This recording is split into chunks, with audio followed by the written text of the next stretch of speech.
Welcome to another episode of Eats with Twan, and on today's episode we're doing something very delicious.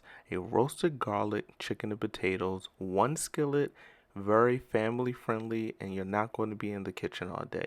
So let's go ahead and get into this fun, easy recipe. Let's start off by taking the garlic clove. We're going to roast this. So in order to roast this, we're going to cut off the top of the garlic clove to expose the garlic, just like that. At that point, go ahead and get your aluminum foil, place the garlic clove in there, and you want to saturate it with some olive oil so that way it can roast. Add about a teaspoon of salt and teaspoon of pepper for some flavor for the roasted garlic, and you want to go ahead and pack that up and make sure there's no tears in the aluminum foil. You want to make sure it's completely enclosed in the aluminum foil, and you're going to bake for 400 for 30 to 40 minutes. That easy, and it's going to be just like that. Once it comes out of the oven, you want to go ahead and press the garlic out of the cloves. You see it squirting everywhere, so get your mind out the gutter. And it's important that you peel some of the clove off of the garlic before you roast it, because as you see, it gets very messy. So you don't want any kind of skins or shells in this roasted garlic mixture that we're going to make. So there we have it. So that's the roasted garlic, and I'm taking a whole stick of non-salted butter, and this is room temperature softened butter, as you can see. And all you want to do, you want to go ahead and press that garlic in there just like that. You want to make sure everything is well incorporated, so that way we can stuff this into the chicken. Alright, so go ahead and add some black pepper to that softened butter roasted garlic mixture, a little bit of Italian seasoning, and about a teaspoon of each, and then some onion salt. This is my favorite seasoning from Trader Joe's. Go ahead and mix that up because you definitely want the butter to have a nice flavor to it. Now we're going to move over to our spice mixture. This is going to be the mixture we're going to need for our recipe. Don't worry, I will have all of the ingredients listed in the description. You will want to go ahead and mix the seasoned mixture together, which is garlic powder, onion powder, smoked paprika, little Sazon, black pepper, salt. I got y'all in the description box. I am using leg quarters for this recipe. Leg quarters are delicious, they're easy, and look, I cleaned my chicken, so if you don't clean your chicken, I don't know what to tell you, but I clean mine. We're going to go ahead and create a pocket inside of each of the leg quarters, because we were going to go ahead and put that butter mixture inside of each of the leg quarters. That roasted garlic butter and a little bit of seasoning we put in there is going to be amazing inside of that chicken. So go ahead and put that thing in there. All right, and listen, if you like this content, go ahead and like this video and subscribe to my channel to stay up to date for all my recipes. Go ahead and stuff each one, and any leftover mixture you can go ahead and put on outside of the leg quarters. We're still going to go ahead and season it up. Drizzle some olive oil on there. That's going to help let the seasoned mixture that we just made adhere to the leg quarters. That's very important. You definitely want that to adhere if we're using a dry mixture. Now you see we have this mixture here. Go ahead and start on the back and then flip it over and then season the front. Make sure you get into all of the crevices and you go everywhere with the seasoning. It's very important. Flip it over, go ahead and season the top, and again make sure you rub. Use gloves for this, as it will get quite messy with the softened butter and the seasoning.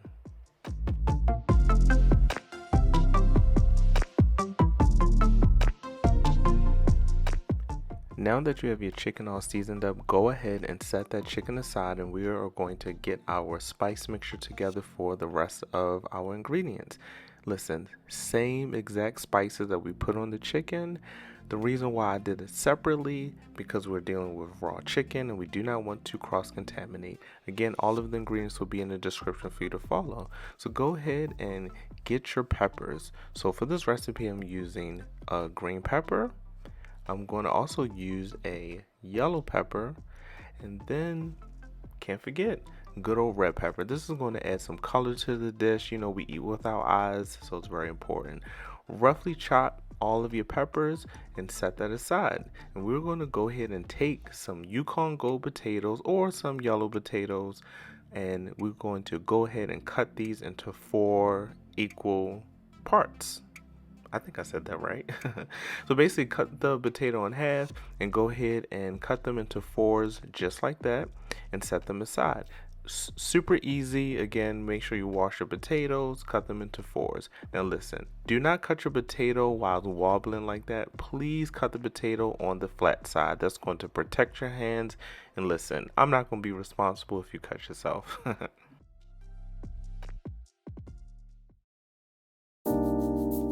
Now in that same bowl, go ahead and add those potatoes to the chopped peppers. And listen, it's important that you put everything into one bowl. It's going to be easy for cleanup. And listen, look, I can't forget one more thing. We have to add some chopped onions to that.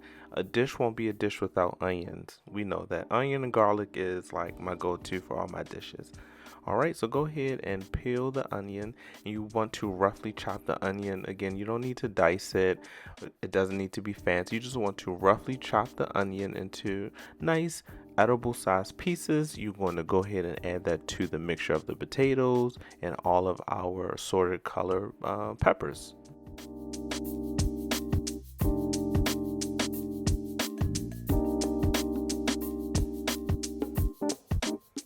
Alright, now once you have everything in a bowl, go ahead and drizzle about 2 to 3 tablespoons of olive oil. You want to make sure that all the potatoes, the peppers, and the onions is nicely coated with that olive oil, because we want to go ahead and add our spice mixture to this, and we want to make sure it adheres and season everything very good, okay?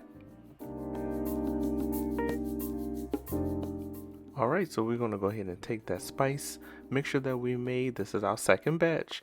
Go ahead and coat the potatoes, the peppers, the onions. You want to go ahead and use your hands or use a spoon, mix everything until it's well combined, just like that. It's very important that you season this.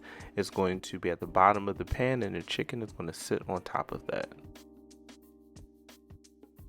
I'm using a cast iron skillet for this recipe. I'm going to grease the cast iron skillet with some good old-fashioned butter. Go ahead and grease the bottom of the pan, or well, the skillet in this case, with some butter. After you do that, this is when you want to go ahead and add your ingredients to the skillet. It's going to be super easy, and look, we're almost done. So I'm taking those seasoned peppers, potatoes, onions. I'm going to put them all at the bottom of the skillet. And once I put them at the bottom of the skillet, I'm going to go ahead and grab that chicken that marinated for about 30 minutes or so while you got your ingredients together. And I'm going to put that right on top, just like that. Listen, yes, you're dealing with raw chicken, but once this goes in the oven, everything is going to cook and it's going to be perfect. Go ahead and drizzle that chicken with some olive oil, about 1 or 2 tablespoons. Add about 1 or 2 more tablespoons of butter. Put this in the oven for 365 for about an hour to an hour and 15 minutes. And look at that chicken. We did that. Yes, I said we, because you guys joined me in my kitchen with Eats with Twan, and we made this roasted garlic chicken and potatoes. Look at that potato. Look at all the juice and the seasoning at the bottom of the skillet. Listen, don't waste no time. Go ahead and grab a spoon. Go ahead and put that good old juice and all that flavor on top of that chicken, and there you have it. This one skillet chicken, roasted garlic chicken and potatoes, it's done. It's amazing. Listen, you can make this for a family, easy, not in the kitchen all day. And if you like this video and want to see more, subscribe to my channel, hit that notification bell. And if you haven't already, please give this video a thumbs up. That really helps me out. Thanks for watching. You guys have a blessed one. This has been Eats with Twan, and I'll catch you guys on the next foodie episode. Have a good one.